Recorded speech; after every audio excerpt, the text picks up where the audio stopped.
Wanita ini bersembunyi di toilet. Tarik rok hitam. Beberapa dolar taruhan di pangkuannya. Tebak uang ini bisa membeli 10 Ferrari. Baru saja melihatnya merobek kaset itu. Kemudian masukkan semua uang ke dalam saku. Kemudian dapatkan ponsel dalam jumlah terbatas. Lepaskan SIM dan buang ke toilet. Kemudian dengan suara gemericik air. Nama gadis itu adalah Ren Xiaosui. Selama bertahun-tahun, dia selalu dilecehkan oleh suaminya. Suatu hari, ketika suamiku pergi keluar, dia sudah memulai rencana pelariannya yang telah direncanakan sejak lama. Baru saja melihatnya dengan hati-hati menarik barang bawaannya keluar dari rumah. Kemudian duduk di taksi yang dipesan. Percepat ke bandara. Tapi baru masuk mobil belum lama ini. Suami mesum menelepon untuk memeriksa. Takut ketahuan suaminya. Gadis itu hanya harus berbohong bahwa dia sedang berjalan di jalan. Baru saja mendengar. Aku sedang berjalan di jalan. Sopir menatapnya melalui cermin. Kemudian menunjukkan wajah skeptis. Pikiran dan perasaan wanita sulit ditebak. Pada akhirnya, dia dengan sewenang-wenang mengatakan 2-3 kalimat untuk menyelesaikan cerita. Setengah jam kemudian, gadis itu tiba di bandara. Kemudian melalui grup wisata.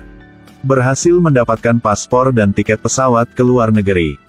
Ternyata gadis itu melarikan diri dari sihir suaminya. Sudah mendaftarkan grup wisata. Dia sudah memikirkan semuanya. Tunggu sampai dia selesai memeriksa. Sesuai rencana, langsung ke toilet.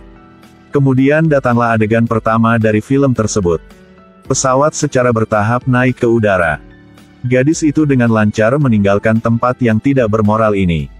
Tapi dia tidak tahu itu. Bahkan jika dia lari ke luar negeri, suaminya masih belum memaafkannya. Beberapa jam kemudian, pesawat telah berhasil mendarat di Vancouver yang indah. Pemimpin delegasi Simaba mengangkat tanda itu. Selamat datang turis Tiongkok. Apakah Lu Daihong benar? Halo. Kami menelepon sebelumnya. Ya, tunggu semua orang selamanya. Aku Simaba. Bertugas membawa orang ke hotel. Lu Daihong sudah ada di sana menunggu semua orang, terima kasih. Di keramaian. Simaba baru saja melihat Ren Xiaosui. Ambil inisiatif untuk membantunya membawa barang bawaan. Bas dalam perjalanan kembali ke hotel. Simaba dengan antusias memperkenalkan tentang Vancouver. Penumpang di bas semua diolok-olok oleh kata-katanya, haha. Hanya Ren Xiaosui yang duduk di sana dengan tercengang.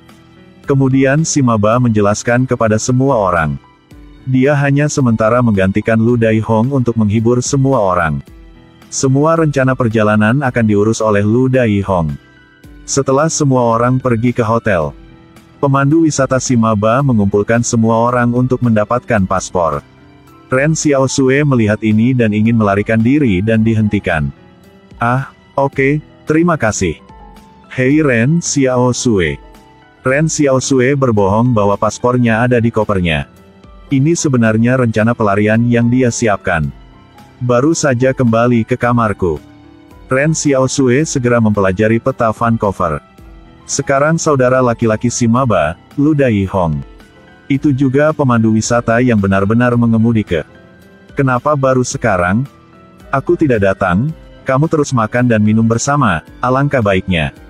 Siapa yang bisa menggantikanmu? Setelah Simaba menyerahkan rombongan tur ke Lu Daihong, hanya bersiap-siap untuk pergi. Tapi pada saat ini, dia tidak sengaja melihat Ren Xiaosui melalui kaca spion. Karena dia naksir Ren Xiaosui, Simaba dengan penasaran mengikuti. Ren Xiaosui, ternyata Ren Xiaosui hendak membeli kartu telepon. Tapi Simaba memberitahunya. Ponsel Cina tidak dapat digunakan di sini. Terpaksa beli HP baru biar bisa pakai. Simaba kemudian dengan antusias ingin membawanya kembali ke hotel. Tapi tak disangka, dia dengan terampil ditolak oleh sang dewi. Sampai hari berikutnya, Lu Daihong memimpin rombongan ke tempat wisata terkenal di Vancouver. Setiap orang membenamkan diri dalam menikmati keindahan asing. Hanya Ren Xiaosui yang mengaku berat berdiri di pintu. Lu Daihong melihat ini dan bertanya dengan rasa ingin tahu. Mengapa kamu tidak masuk ke dalam dan bermain? Aku tidak suka berjudi. Apakah kamu suka sendirian? Aku hanya ingin sendiri untuk sementara waktu. Lu Daihong juga melihat bahwa ini adalah gadis yang spesial.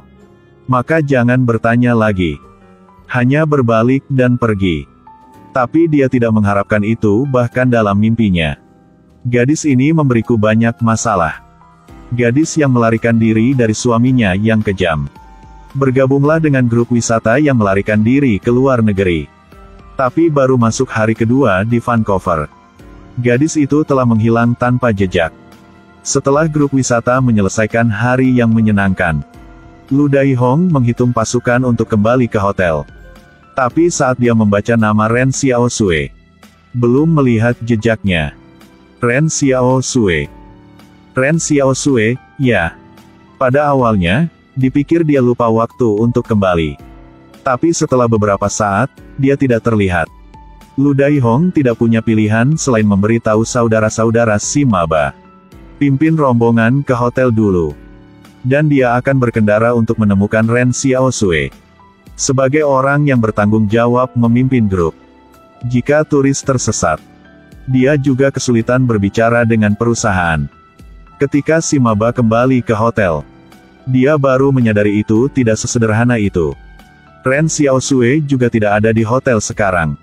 Selanjutnya, bagasi tidak dapat ditemukan. Orang baru sadar.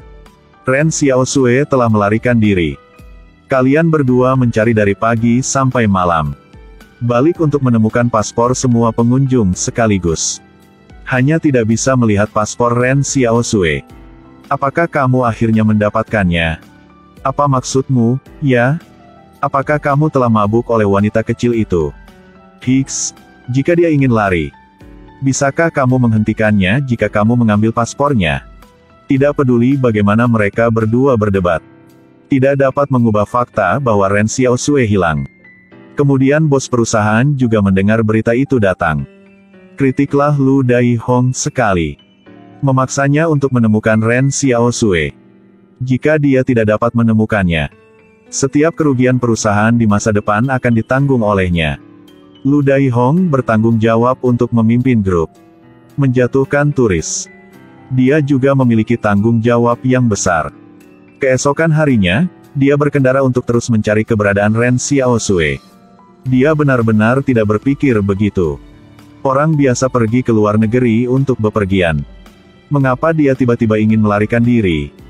Tapi saat dia memikirkannya, kecelakaan tak terduga terjadi. Lu Daihong menyadari situasi yang salah.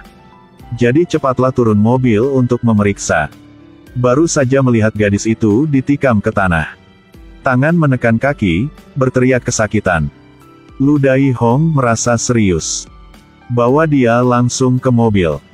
Dua orang yang berbaring di sana tidak mengharapkannya. Kecelakaan tak terduga terjadi kali ini. Itu juga menciptakan hubungan cinta seumur hidup antara keduanya. Setelah memasukkan sepedanya ke bagasi, Lu Daihong menginjak pedal gas. Bergegas menuju rumah sakit. Dalam perjalanan ke rumah sakit, Lu Daihong memanggil si maba. Minta dia untuk membantu terus mencari keberadaan Ren Xiaosui.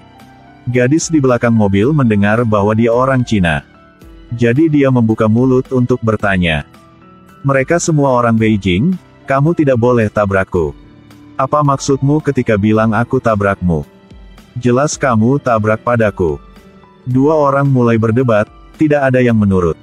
Akhirnya setelah dokter memeriksa, kakinya hanya sedikit terluka. Tapi perlu dirawat di rumah sakit untuk observasi. Lu Daihong karena dia tidak sabar untuk menemukan turis yang hilang. Jadi dia tinggal menitipkan kartu namanya ke dokter. Kemudian dia dengan cepat meninggalkan rumah sakit. Lalu meninggalkan gadis itu sendirian di rumah sakit. Larut malam. Lu Daihong membawa hadiah untuk mengunjungi gadis yang ditikamnya. Aku benar-benar minta maaf, aku menabrakmu.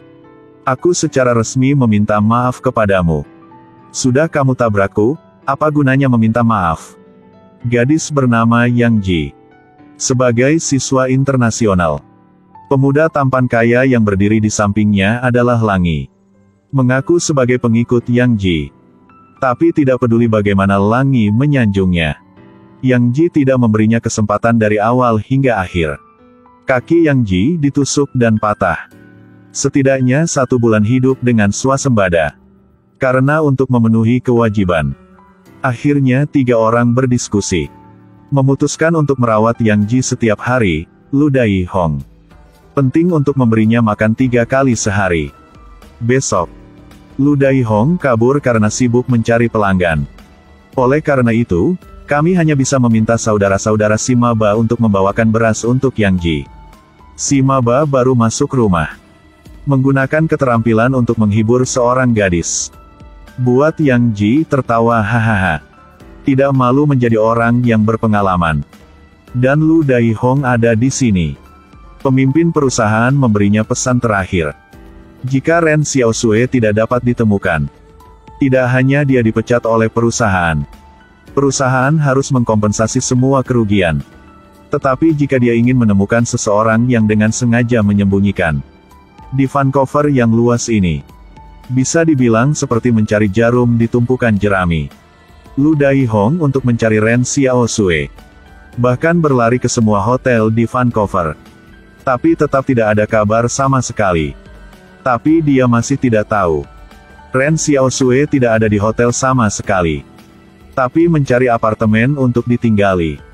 Setelah 2 hari Ren Xiaosui melarikan diri ke luar negeri. Suaminya Yu Xixiyong. Keberadaannya diketahui melalui agen perjalanan. Jadi dia terus ikuti ke Vancouver. Jadi, apakah suami iblisnya akan menemukan Ren Xiaosui? Bagaimana dia akan menghadapi pelariannya lagi?